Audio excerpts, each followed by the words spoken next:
में जो आप आखा दाना रखते हो, गेहूं वगैरह कुछ भी जो रखते हो, उसकी बड़ी महत्वता होती है महाराज। यहाँ तक कहा गया है, चतुर्थी की कथा तो आप लोग पढ़ते होंगे, जो लोग पढ़ते हैं उनको मालूम होगा। चतुर्थी की कथा में लिखा है,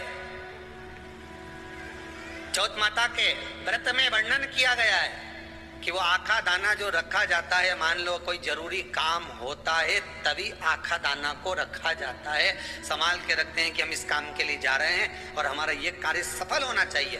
तो जिसने चतुर्थी का व्रत करा है, जिसने चंद्रदेव का पूजन करा, चतुर्थी का व्रत करा, वो गणेश जी से विनती करके वहां से 2-4 आखा दाना उठा ले, और जो व्यक्ति का काम अटक रहा है अपने ही घर का, पर दूसरे कुल को नहीं देना, अपने ही कुल के अंतर्गत जो काम अटक रहा है उसकी जेब में, उसके पल्लू में उस चीज को रख दिया जाए।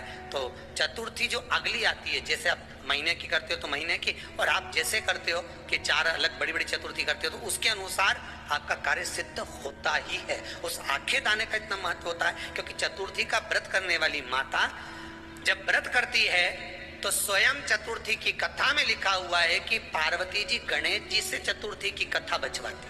तो चतुर्थी की कथा जब होती है तो उसको स्वयं गणेश जी बाच रहे हैं। तो व्रत कौन सुन रही है? माता पार्वती। और आपने जो आखा दाना लिया वो गणेश जी के भाव से लिया, गणेश जी से निवेदन करके, विनय करके, प्रार्थना कर उसको प्राप्त किया। तो जिनकी यहाँ संपदा की कमी होती है, वैभव की कमी होती है, लक्ष्मी की कमी होती है, प्रतिष्ठा की कमी होती है, धन की कमी होती है, उसके लिए बुधवार के दिन अगर शंकर पर 1 लोटा पानी चढ़ाया जाता है तो जिन लड़कियों का विवाह नहीं हो रहा, जिन बच्चों का विवाह नहीं हो रहा, उन बच्चों के भी विवाह हो जाते हैं। हमारा बलवृद्धि से मतलब होता है जिस कन्या या वर का विवाह नहीं होता, 40 साल हो गए या 30 साल हो गए, या जब 28 के बाद में लड़का लड़की क्रॉस हो जाए कि 29 में, 30 में, 32 में, 34 में, 40 तक पहुंच गए और विवाह नहीं हो रहा है, तब बेलपत्री के जो पेड़ होता है, वृक्ष होता है, उस वृक्ष की जो डाली होती है, उस डाली के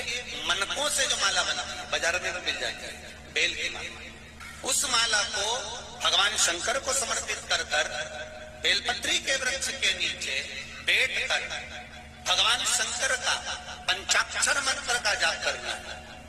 कौन सा मंत्र है? पंचाक्षर मंत्र कल बताया था, नमः शिवाय। अगर रसोई घर से भोजन में तुलसी डलकर अगर ठाकुर जी के सामने वो थाली रखी तो ये पक्का है वो थाली ठाकुर जी नहीं जीमेंगे, क्योंकि उसमें तुलसी रखी हुई आई है। हाँ, जब ठाकुर जी के सामने थाली रखा गई और तुमने थाली रखने के बाद में मंदिर के सामने बैठ के फिर तुलसी डाली तो ठाकुर जी उसको स्वीकार कर लेते हैं। क्यों? क्योंकि 33 करोड़ देवी देवता एक जगह पर विराजमान हैं।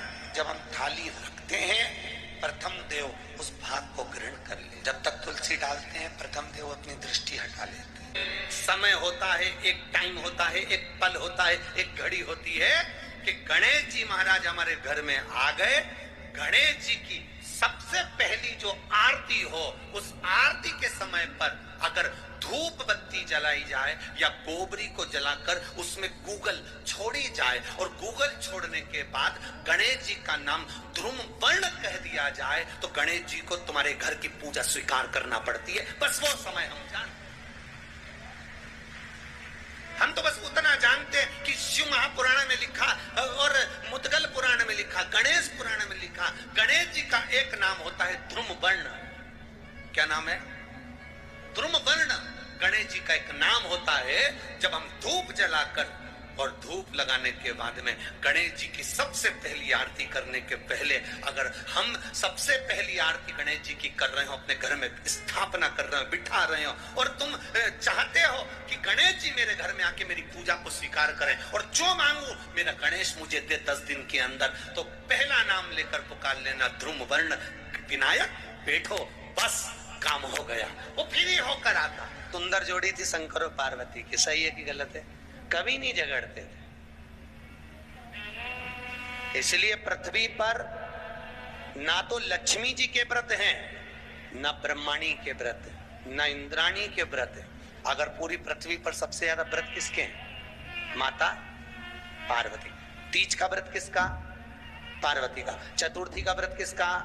पार्वती का। चौथ का व्रत किसका? पार्वती का। छठ का व्रत किसका? पार्वती का। जितने व्रत है सब माता पार्वती। गणेश जी मैया को प्रसन्न करने के लिए अष्ट रूप में धारण करते हैं। 8 रूप भगवान गणेश जी ने धारण किए। एक क्लास 11 जब आपने स्टार्ट किया था तो आपने बड़े बड़े सपने देखे थे, आईआईटी दिल्ली, आईआईटी बॉम्बे ने धारण किया। एक मयूरेश्वर गणेश, दूसरा सिद्धि विनायक, तीसरा बल्लालेश्वर, फिर वरद विनायक, फिर चिंतामणि, फिर गिरजात्मज, फिर भगवान गणेश विघ्नेश्वर अष्ट विनायक, फिर महागणपति। ऐसे गणेश जी के अष्ट नाम हुए। उस समय तिजोरी के अंदर जो गणेश की प्रतिमा रखी जाती है किस नाम से रखी जाती है? तो तिजोरी में हम जो गणेश की प्रतिमा रखते हैं वो वरद विनायक के नाम से रखते हैं। कौन सा गणेश? वरद। वरद विनायक के नाम से तिजोरी में गणेश रखते हैं। और वरद विनायक के नाम से गणेश जी तिजोरी में रखाते हैं। आपको कथा में कहा था, घर में सीधी सूंड का गणेश और व्यापार व्यवसाय ऑफिस में उल्टी सूंड का गणेश होना चाहिए। वरद विनायक को तिजोरी में। जब मकान का गृह प्रवेश होता है तो गणेश जी की पूजन जो दरवाजे पर करी जाती है उसे सिद्धि विनायक गणेश कहते हैं। कौन सा गणेश? सिद्धि विनायक। जब हम घर में शुभ कार्य हो, बंदर बाल लगाएं, कोई दरवाजे पर शुभ लाभ लगाएं या स्वस्तिक बनाएं या माताएं दरवाजे पर रंगोली डाले तो उसी समय पर सिद्धि विनायक के नाम से रंगोली डालना चाहिए। तो घर में लक्ष्मी बढ़ती है, सिद्धता बढ़ती है। याद रखिए, कभी भी गणेश जी को, मिट्टी के गणेश जी लाते हो भादो महीने में, तो विसर्जन करो तो विसर्जन के समय पर 2 बिंदी, एक कंकु की एक हल्दी की, दीवार पर जरूर लगा देना चाहिए। क्यों? क्योंकि गणेश जी हमारे यहाँ आते हैं तो रिद्धि सिद्धि के साथ आते हैं। पर जब गणेश जी जाते हैं, अगर हम बिंदी नहीं लगाते हैं तो गणेश जी अपनी रिद्धि सिद्धि को साथ में लेकर चले जाते हैं। पति के साथ पत्नी वापिस चली जाती है। जब हम बिंदी लगाते हैं तो उसका मतलब होता है कि हमारे घर की बहू हमारे घर में रहे, बेटा भले भ्रमण के लिए जाए। तो गणेश जी जाते हैं, रिद्धि सिद्धि घर में रह जाती है। इसलिए रिद्धि सिद्धि को घर में रखने के लिए 2 बिंदी लगाना चाहिए, एक कुंकू की, एक हल्दी। रिद्धि सिद्धि। गणेश जी की प्रियता है दुर्वा। क्या प्रियता है? दुर्वा। कितनी दुर्वा गणेश जी को समर्पित करी जाती है? मात्र 5। कितनी? आज के जमाने में लोग गट्ठा बनाकर चढ़ा दें, वो अपनी जगह पर। 5 दुर्वा पंचम इंद्रियों को वश में करने के लिए और भगवान के 5 जो स्वरूप हैं उनको अपने भीतर उतारने के लिए पंच दुर्वा। और दुर्वा में भी 3 गांठ। जब दुर्वा समर्पित करी जाती है तो उसमें नीचे दुर्वा की डंडी पर गांठ रहती है, 3 छोटी छोटी गांठें होना चाहिए। चतुर्थी का जो व्रत करने वाली होती हैं, जो चतुर्थी का पूजन करने वाली होती हैं, उनके भीतर का एक भाव होता है कि जैसे ही शाम का समय आए, चंद्रदेव का पूजन करें। चंद्र जब प्रकट हो जाए, कलश भर लिया, उसके नीचे आखा दाना रख दिया, चावल गेहूं जो भी आप रखते हो पूजन के लिए, ऊपर पात्र आदि रख दिया, जलाशय, फिर अपन ने घी का दिया लगाकर पूजन भी कर ली। तो जो चतुर्थी का पूजन करने वाली होती है, जो चतुर्थी का नियम व्रत धारण करने वाली होती है, बड़ी बड़ी चतुर्थियां करती हैं या उसका नियम धारण करती हैं, तो चतुर्थी का जो पूजन करती है वो किस चीज के लिए? केवल संतान, पुत्र, परिवार, हमारा कुटुंब, हम जिस कुल में है, हमारा कुल वैभव की ओर बढ़े, संपदा की ओर बढ़े और उसकी आयु बढ़े, उसकी आयु बढ़े, वैभव बढ़े। बहुत ध्यान दीजिएगा महाराज। चतुर्थी की पूजन में जो आप आखा दाना रखते हो, गेहूं वगैरह कुछ भी जो रखते हो, उसकी बड़ी महत्वता होती है महाराज। यहाँ तक कहा गया है, चतुर्थी की कथा तो आप लोग पढ़ते होंगे, जो लोग पढ़ते हैं उनको मालूम होगा। चतुर्थी की कथा में लिखा है,